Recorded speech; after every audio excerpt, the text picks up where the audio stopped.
Sanatório de Waverly Hill.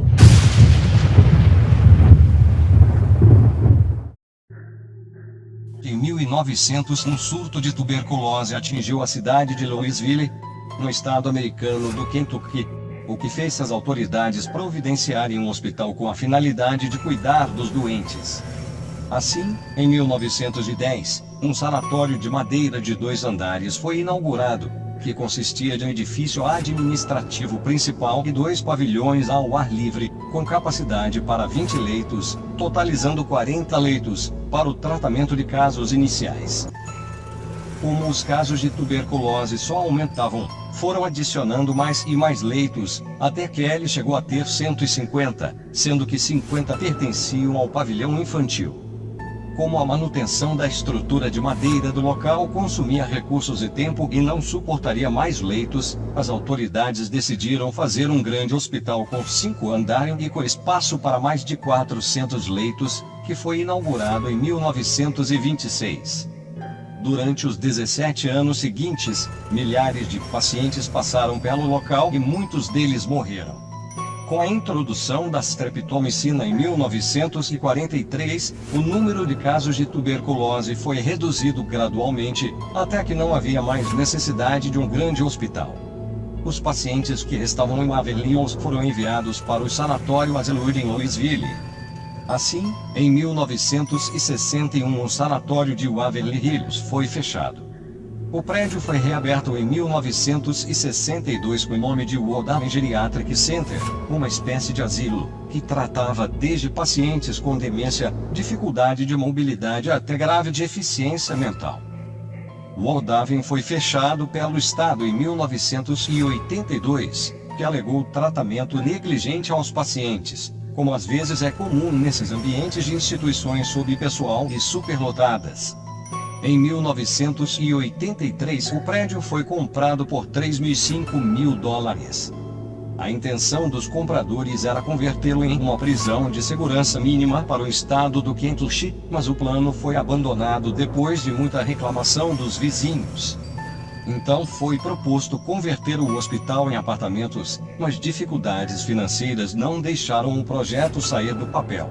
Em 1996, Robert Alberaski comprou Waverly Hills e a área circundante com a intenção de reformar o prédio e construir no topo a maior estátua de Jesus Cristo do mundo, com mais de 46 metros de altura, além de transformar o local em uma capela. O plano não deu certo porque o dinheiro arrecadado com os fiéis foi muito pouco. Finalmente, em 2001, Waverly Hills foi vendida para Tina e Charlie Tingley, sabendo que milhares de pessoas perderam suas vidas no local enquanto ele foi hospital e depois asilo, que transformaram no local em uma atração turística, uma casa assombrada, e ganham dinheiro com o ingresso que cobram para as pessoas e as diversas equipes de caça-fantasmas que visitam o local. Além disso, estão restaurando o prédio aos poucos. O Túnel da Morte. Como o próprio nome sugere, o sanatório foi construído no alto de uma colina. Para evitar que médicos, enfermeiros e fornecedores fizessem uma subida perigosa, foi construído um túnel com 150 metros de comprimento que leva da base da colina até o hospital. Havia um conjunto de trilhos e um carro movido por um sistema de cabo motorizado para que suprimentos pudessem ser facilmente transportados para o topo. Por esse túnel, e a cada 100 metros havia dutos de ar que iluminavam o local. Como não havia remédio muito eficiente contra a tuberculose, o tratamento no hospital geralmente consistia de lâmpadas de calor, ar fresco, água e muito pensamento positivo.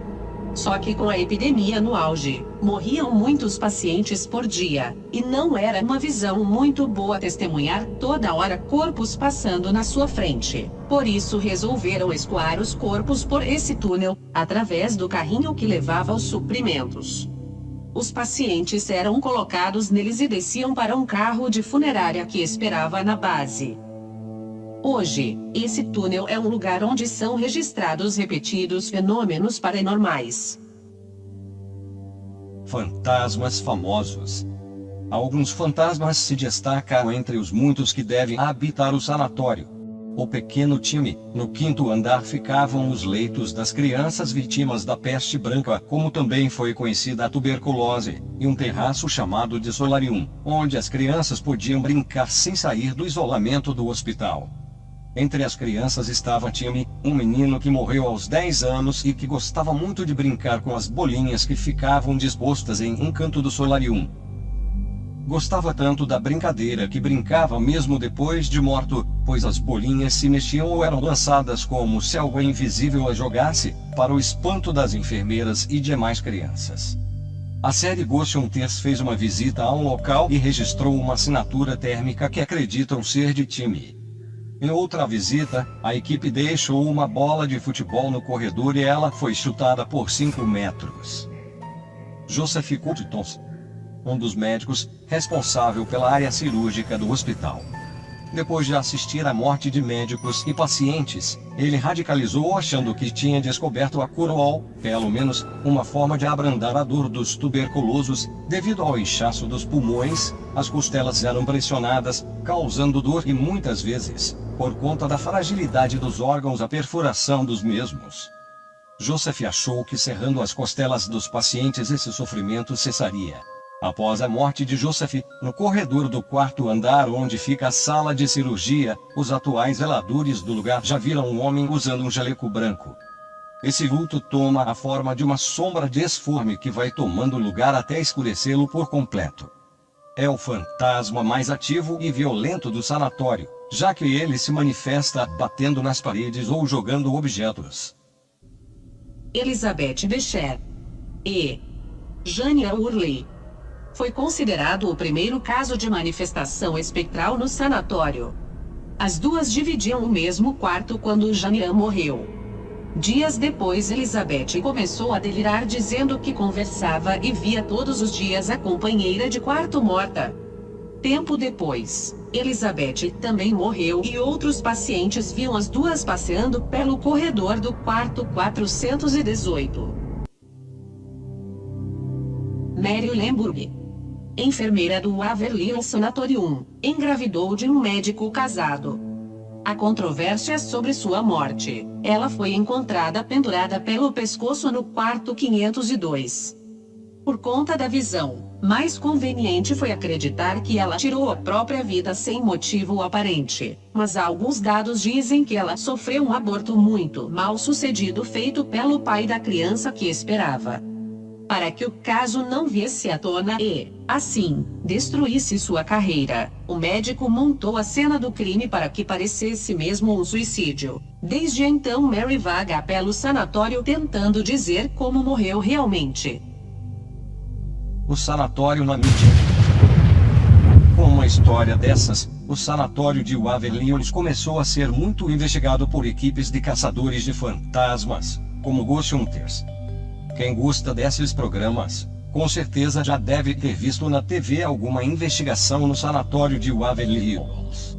Muitas séries também já visitaram no local, como Supernatural e a segunda temporada American Horror Story.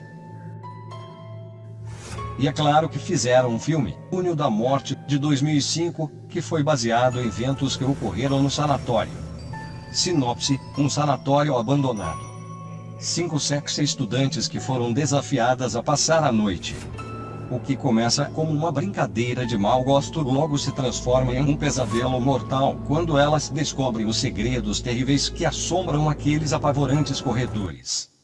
Agora, cada porta revela um novo terror, cada corredor conduz a um sofrimento inimaginável e a única saída é através de um longo túnel de morte.